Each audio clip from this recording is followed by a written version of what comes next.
Hello everyone. I know for your Module 4 assignment you may want to use images that you've gotten from the internet, and we do have some guidelines for you about copyright and some resources that we've suggested, but I thought I would record this little screen capture to take you through a few easy ways to find images that you can use. I apologize in advance for the rambling nature of this, but I think there's some merit in following my line of thinking as I go through these resources.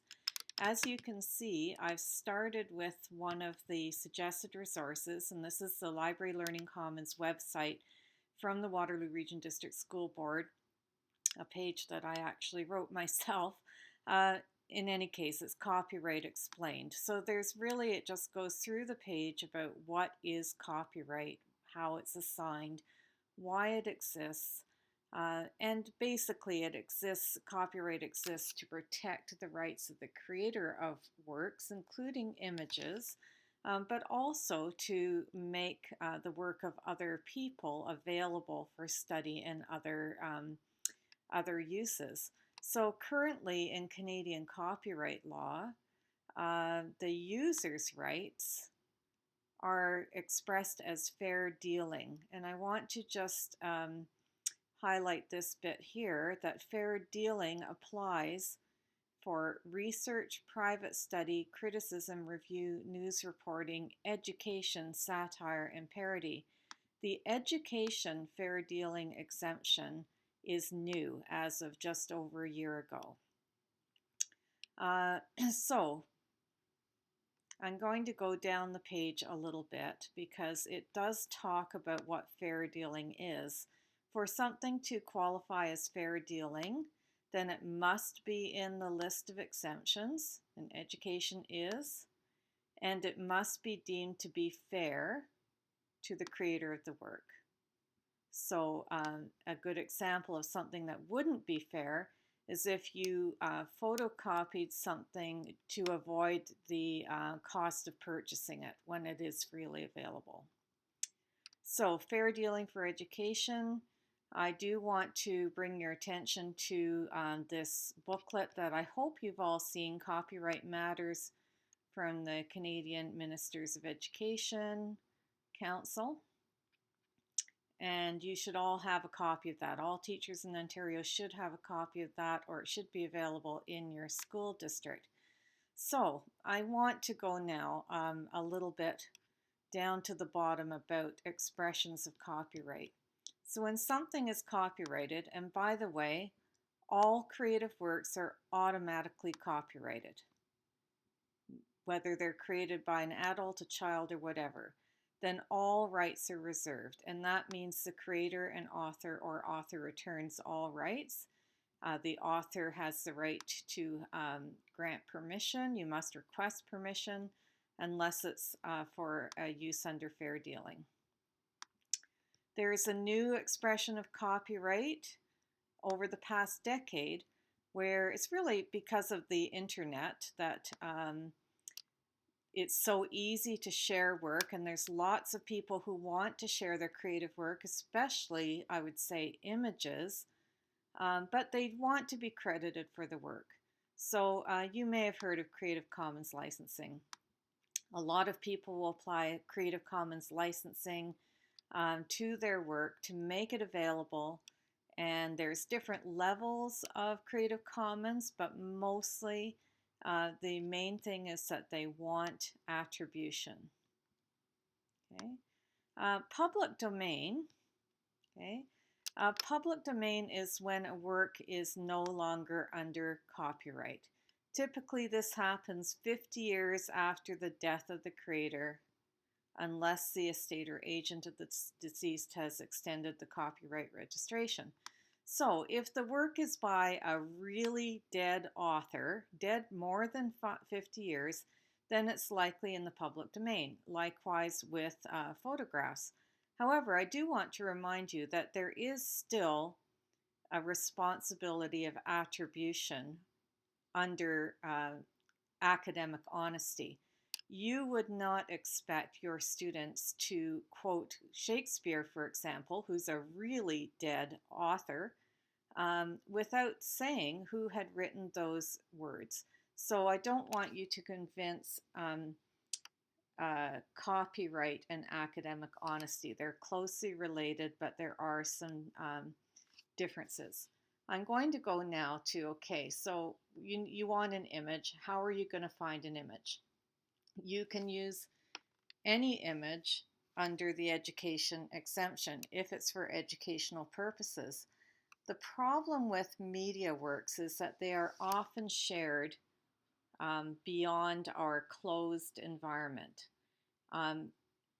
Students creating works, they may do something for an assignment, but they might post it on their own YouTube channel. I think it's due diligence to think about that.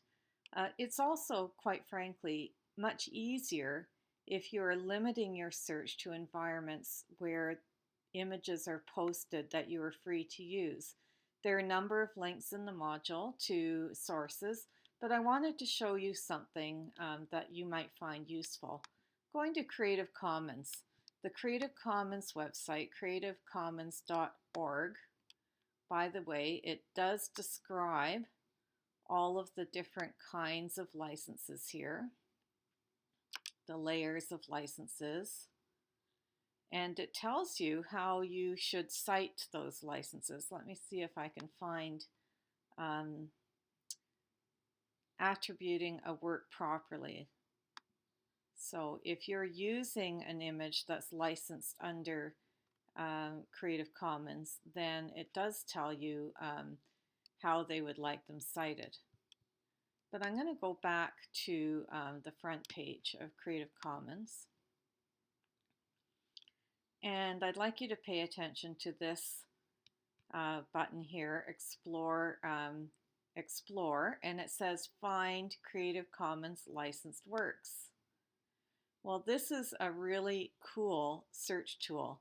It's actually a search overlay. So here it's going to find content that you can share, use, and remix. And you have some choices. I want something that I can use for commercial purposes or that I can modify, adapt, or build upon. Well, I'm going to uncheck commercial purposes. It has a number of links here, so you can actually apply this Creative Commons search overlay to any of these sources. Right now, I'm going to apply that to Flickr, which is a social photo sharing website. So now I'm going to search for, say, Paris. And I'm looking for Creative Commons licensed images about Paris on Flickr's website. Pressing return. And I've got a gazillion images taken by ordinary people that they want to share with you. So I'm going to, I love this one, Paris Panorama. When I click on the image, it does tell me that some rights are reserved. If I click on that, it's showing me that it is Creative Commons license and attribution generic license, and I am free to share or adapt for any purpose as long as it's cited. Okay. Going back to the image, well, who do I credit this to? Moyen Bren. Okay, I could provide a link in my citation back to this specific image, but there's a couple problems with that. Look at the gobbledygook in this URL. That's a problem. The other problem is that Moyen Bren might remove this image from his Flickr photo stream, even though he's still there. So I typically will always refer to that person's photo stream in my citation rather than to the specific image. Okay, so there's one way that you can find Creative Commons licensed images that you can use. I want to show you another way. Some of you got a lot of you got very excited in Module 2 about different things with Google that you weren't aware of. Actually, I don't need that opening. I'm going to click on Images. And I'm just going to start with a simple search for Paris images. These are unfiltered. These could be from anywhere, and they could be from websites where the people posting them don't actually have permission to post. So what I'm going to do is use this little cog to get to the advanced search. And I've still got Paris for find images, but I'm going to look down at the different filters that I can apply. And there it is, usage rights. I can now filter by, not filtered is the default, free to use or share, free to use or share even commercially. You will recognize that these are phrases under Creative Commons licensing. I'm going to go to free to use or share and then click on advanced search. And now all of my search results have been filtered by the usage rights. So now you still have to exercise due diligence when you're doing these. A lot of these are from Wikipedia or Wikimedia Commons. It is a requirement in Wikimedia Commons and Wikipedia to only use images that are in the public domain or Creative Commons license. So chances are that these are good images, but you always want to go and check what it says about the image. In this case, I would visit the page. It's from the French Wikipedia. Luckily, I can read a bit of French.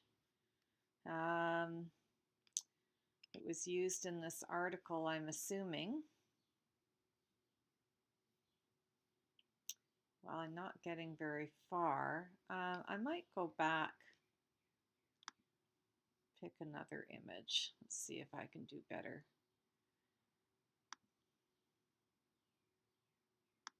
From Wikimedia Commons. Yeah, this is more what I expected to see. It's to the file for the actual image, and it tells me all sorts of information, file usage on the common, file history.